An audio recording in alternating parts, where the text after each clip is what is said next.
Back when I was young. No, you know what, Carol? I missed that. I was too stupid listening to AM or FM Top 40 to hear that when it came out in 1975. Yeah, I missed it too. That was right before my disco era, Carol. That was, hey, no laughing.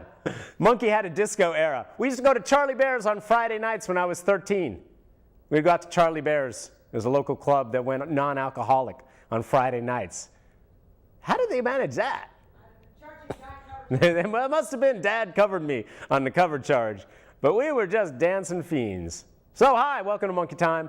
I want to thank North American Video for letting me watch some cool movies. Oh my goodness, I got one for you. You ready? You ready, Carol? If you, it's just good. Did I talk about this one already? The Wise Kids? I don't think so. The Wise Kids. The Wise Kids. It's a little movie set in Charleston, South Carolina. The Wise Kids.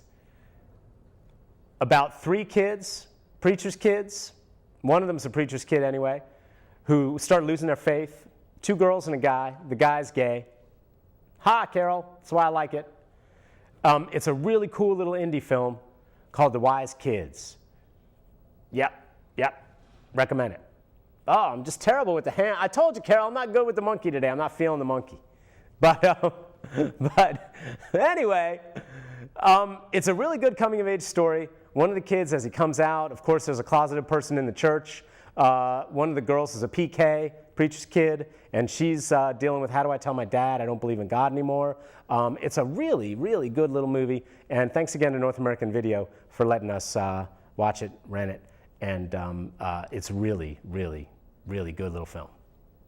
Okay, so the Oz movie, Carol. Is it The Great Wonderful Oz? Who cares? Listen, monkeys, listen. Out of all the stories Hollywood chose to tell,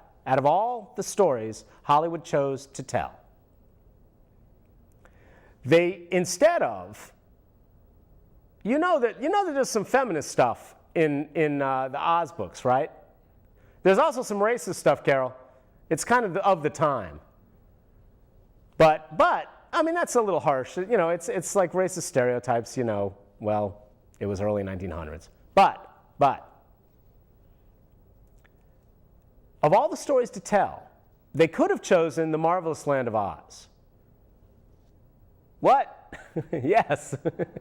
Yes. Although that's pretty good too. But it's not very feminist. There's not a whole lot of feminism in Oz, the prison TV show. But I'm going to get rid of the monkey, Carol. My hands are killing me, and I'm just not feeling it. You know what? If it don't fit, don't force it, right? If it don't fit, don't force it. Where are we? There? Okay. The Oz books, the second one, The Marvelous Land of Oz, a friend of mine said, Todd, you got to check this out. It's kind of a weird feminist tale. And I'm going to kind of spoil it, but I'll warn you before I spoil it, okay?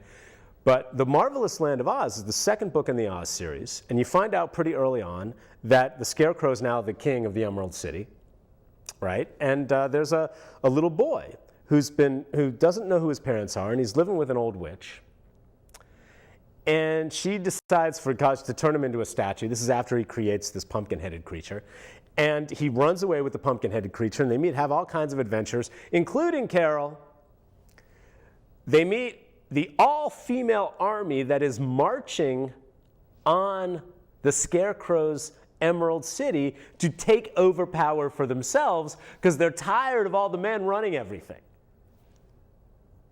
This is the second book in the Oz series. This is one of the stories that they could be telling, right? Okay, now here's where I spoil the ending of The Marvelous Land of Oz. So if you've got little ones around, go ahead and cover up their ears so that you can read The Marvelous Land of Oz. And I should say, Carol, that the all-female army, one of the things they really want to do is shop. So it's 1913 or whatever, I mean, it's the time. But the fact is, there's an all-female army who marches on the Emerald City and kicks the Scarecrow off the throne and takes over power for themselves. That's kind of neat, right? That could be a good, interesting movie. So here's where I spoil the ending. So, well, I'll tell you, not yet. So the little boy who runs away from his witch of a guardian with the pumpkin-headed creature and it has a bunch of adventures, decides that he's going to go look for Ozma, the lost princess of Oz. And that's the little boy's quest, right? To go searching for Ozma, this princess who's disappeared, so that they can, the princess can help right things and rule Oz with a kind and loving hand. Does that make sense, Carol? Okay, here's where I spoil the ending, so cover up the little one's ears, or turn down. It's really fast, and all the Oz books are available for free online at Project Gutenberg. I'll send you a link, or I'll put up a link on my Twitter page to the one I'm using, which is not Gutenberg, which doesn't have the images. The one I'm looking at is images of pages, and you can, it's one of those great little programs that makes it feels like a book as you read it on your computer screen. But anyway, it has all the original pictures, which are great, fantastic. So here we go. I'm going to spoil the ending. The little boy discovers at the end, cover your ears, that he is Ozma, the lost princess of Oz, who was taken from her parents and given to this witch guardian.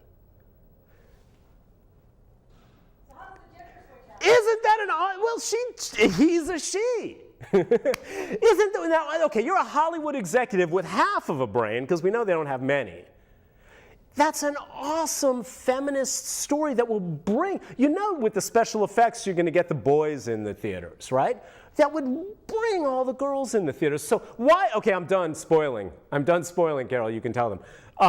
So go back to the other screen if you don't mind, because the problem with the current Wizard of Oz movie, and now that's just one example of and then of course there's all kinds of other stories about Princess Ozma of Oz.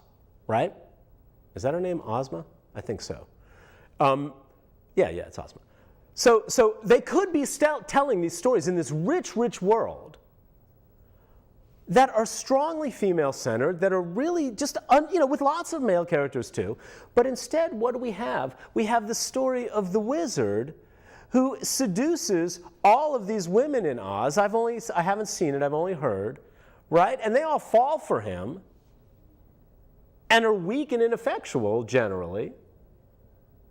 That's what I've heard. And he becomes the hero. They focus on him as the hero instead of any number of these other female characters. Okay, I'm done, Carol. Why do you choose one story instead of another? Well, maybe, Carol, it has something to do with the fact that there are only 3 female directors with major Hollywood films coming out this year. The Carrie remake is coming out in October. That's being done by a female director. There's 2 other major films done by female directors in Hollywood. How many Hollywood films are going to be done this year? How many hundreds? 3 of them are being directed by women. Something is seriously wrong. Okay, I'm done. All right. So what did I do with my, can we talk about the Pope? We just got to talk about the Pope. Why is anybody really caring? This is a corrupt organization that, did we forget this, Carol? That for years would take pedophile priests who had abused children sexually, I'm not saying ruined their lives for good, because there is healing possible. I've heard from friends of mine who've been sexually abused, and it's a hard, long road, but you can do it. So it's not like they ruined their lives forever. That's not helpful. That's not a good way to frame it. But it certainly was a horrible thing to do to someone. And they take priests that have done that, often multiple times, bring them back into the organization, and then put them out somewhere else without warning anybody in the diocese where they send the priests that this is why the priests left their past diocese. That's what happened. We just have to be very clear about this, right? And one of the cardinals who was called up for the oh-so-holy task of choosing a new pope was the cardinal from Los Angeles, who just a couple days ago signed off on a settlement with victims of child sexual abuse from priests that he himself had seen moved from one parish to another. This is a guy that the Catholic Church in America sent to the Vatican to help elect the new pope. He settled for $10 million with 3 or 4 victims. I think it was 4 victims. Oh, so holy. Why are we even paying attention to this organization? But here's the best part, Carol. You ready? this new Argentinian. And Carol, he's technically Italian. His parents were Italian, and they moved to Argentina when, and then had him. So he's Argentinian, certainly by birth. But his ethnic background, for people who are, the tweeter sphere, Carol, is the tweeter sphere went nuts with the racist stuff. We have a Mexican Pope. That's the kind of stuff that they were saying, Carol. Just completely ridiculous, racist garbage. But the fact is that the Catholic Church did the bare minimum it could to make a reference to the global South without actually electing a pope whose ethnic heritage is from the global South. Now, that may or may not matter to you, but let's just be clear. The current pope's ethnic heritage is Italian. He's European. Now, he was raised in Argentina. He was, born and raised in Argentina, so you could call him Argentinian, but I think that's an interesting dynamic. And I think that if you're going to say that the Catholic Church has made great strides in electing a pope, at least be clear that we're not talking about race. Yeah, he still looks like an average old white guy. He's a European. He's a European. We have another European pope who was born and raised in Argentina. Now, culturally, he's Argentinian. That matters. I'm not saying it doesn't. But I'm just saying, let's be very clear, especially when you talk to the racist. You're like, although for a lot of racists, Italian is just as bad as black, right? Yeah, that's true. I don't know why Hitler and Mussolini got together, because, a lot of the Nazis were just like, well, we'll tolerate them, I guess. But he's European. All right, that said, this is a wonderful learning opportunity. Hey, let's learn about our new pope, Carol, right? So now everybody's learned about Argentina. And I knew a little bit about Argentina, but I've been reminded that there was a serious military dictatorship in Argentina in 1976 through the early 80s. And the Argentinians are still having trials and discussions about what went on during that horrific military dictatorship that disappeared. In Argentina, 30,000 people disappeared. One of the best ways that the military dictatorship would do this, Carol, was they would transfer somebody, which meant take you up to an airplane, fly you out over the ocean, and kick you out of the airplane. 30,000 men, women, and children disappeared. They would take babies from left-wing activists and give them to, in some cases, the very families of the people who murdered the left-wing activists. That's the kind of thinking that was going on in Argentina during the late 70s, during this military dictatorship, this brutal military dictatorship. Now, Carol, as with the Nazis and Germany and the Catholic Church at that time, where was the Catholic Church in all this? That's a fair question.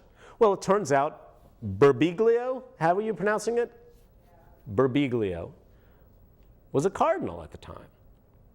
And there's a book about Bergoglio specifically and other Catholic Church figures during the military dictatorship in Argentina in the 70s and early 80s. There's a book called The Silence that goes into much detail, many accusations about the new pope and his place in this. And a couple of the accusations are that when the military junta wanted two Jesuits who were on the left-wing fringes of his diocese, he gave them up to him. They later turned up stunned and half naked months later, wandering around a field. And Bergoglio's apologists say, well, at least they were alive. And Bergoglio claims in his autobiography, ghostwritten autobiography, that he was responsible for them still being alive. Other people say he was responsible for turning them over in the first place. And that he was also responsible for hiding activists who were political prisoners of the dictatorship.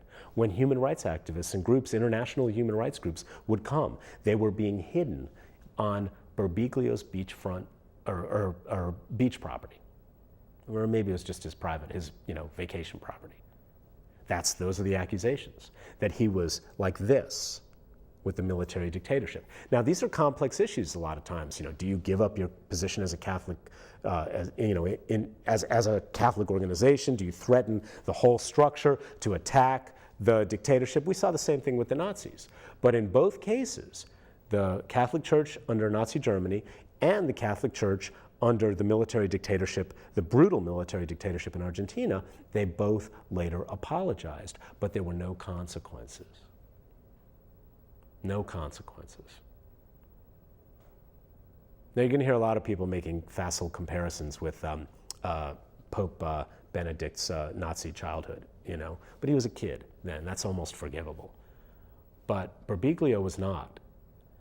And what people are saying is that he was directly complicit in the structure of a brutal, repressive dictatorship. In other words, he would allow, here's another accusation, he would allow his priests to be present. Left-wing activists would be picked up, taken to prison, tortured, and murdered, sometimes, often. And in those sessions, during the torture sessions, Bergoglio's priests under his command, under his control, would be present to give the last rites, so that if the torture victim died during the torture, the priests would be able to give him the last rites. Brutal military dictatorship. Now, I suppose you could say, oh, that's so kind of him. I don't think that at all. That's complicity in torture. That's not working to stop torture. And there were priests under Bergoglio who were like, we need to fight this. We need to arm ourselves and fight these guys. But that's not what Bergoglio and his cohort did. So anyway, it's a learning opportunity. The new pope, aside from being part of a snake pit of a corrupt organization when it comes to child sexual abuse, and I defy anybody to call me up and question that, it's a snake pit on the issue of child sexual abuse. And anybody who thinks that it's only been in the English-speaking world, like the African guy, the African cardinal who was in the running for, one of the African guys who was in the running for Pope, we don't have that problem here because it's a problem in Europe, in America, and yeah, right. Anyone who disputes that, I will debate you. Snake pit is the only word for how the Catholic Church circled the wagons over the last 40, 50 years against accusations, 40 or 50 years of child sexual abuse, moving priests around. Why are we even, what is this? They put on some robes, they blow some smoke. You know they use sulfur, Carol, for the smoke? Appropriate. I guess I'm what do you call it? In line with some of the far right-wing Protestant denominations who see, the Catholic Church as the whore of Babylon. There's all that As a Jew, when I was growing up, I was like, wait, you mean they hate each other too? I was stunned to learn that different Christian denominations, when I was a kid, went to war with each other too. I was like, oh good, they don't just hate us. Although I'm not really a Jew anymore, but it's in my blood, Carol. What can I say? But as a former Jew atheist now, I look at the Catholic Church, who also hugs trees because I'm deeply spiritual. Right. But I do like trees. I look at the Catholic Church now and look at the respect that people just defer to them over and over and over again, and it's just absurd. Any other organization that did what the Catholic Church did would have been kicked to the curb long ago. All right, next. Can we talk about, what is up with the Irregardless Cafe, Carol? These neighbors, I read this in the paper the other day, these neighbors are objecting to the Irregardless Cafe, which is down here on Morgan Street, right? There's an empty lot nearby. They want to have a garden that they can then use for the restaurant. And the neighbors are actually objecting. Zoning issues, and what does this mean? Will other businesses be allowed in there? And I can understand a little hesitance, but come on, if anybody deserves goodwill from the neighborhood, it's a business like the Irregardless Cafe that has been there for 100 years, right? Good people, good food, stable business right next door to your community. Just over a line, they want to build a garden so that they can grow their own vegetables for that. And you're telling me, neighbors, that you don't think there's any way that can happen in a way that doesn't open the door for huge office complexes or something in your neighborhood? Come on. It's one of those cases where the knee-jerk reaction against what's happening is completely backwards from what should be happening, which is the neighbors should be talking with Irregardless. Oh, this is great. How can we make this happen? All right, I'm just going to throw that out there. I haven't eaten at the Irregardless in years, but you know what? This is going to make me eat at the Irregardless Cafe because the way those neighbors are behaving, any kind of objection that's not, oh, good idea, let's see how we can do this to make sure that we all benefit and that we don't open the door for further development. That's the attitude, neighbors, right? You're not doing it. So what was the, can we talk about the voter ID thing for a second? A bunch of people talked about voter ID to the legislature yesterday. A lot of them against it, some for, and I'm sorry, they're going to do it. So at this point, if I'm a Democrat, and I'm not, I'm a registered independent, but if I was a Democratic organizer, I would not be putting energy into fighting the voter ID law right now. I know people are going to hate me saying that. I would not be putting any energy into fighting this law because you've got a Republican governor, you've got Art Pope behind the Republican governor, you've got a Republican House, Republican Senate in this state. They know.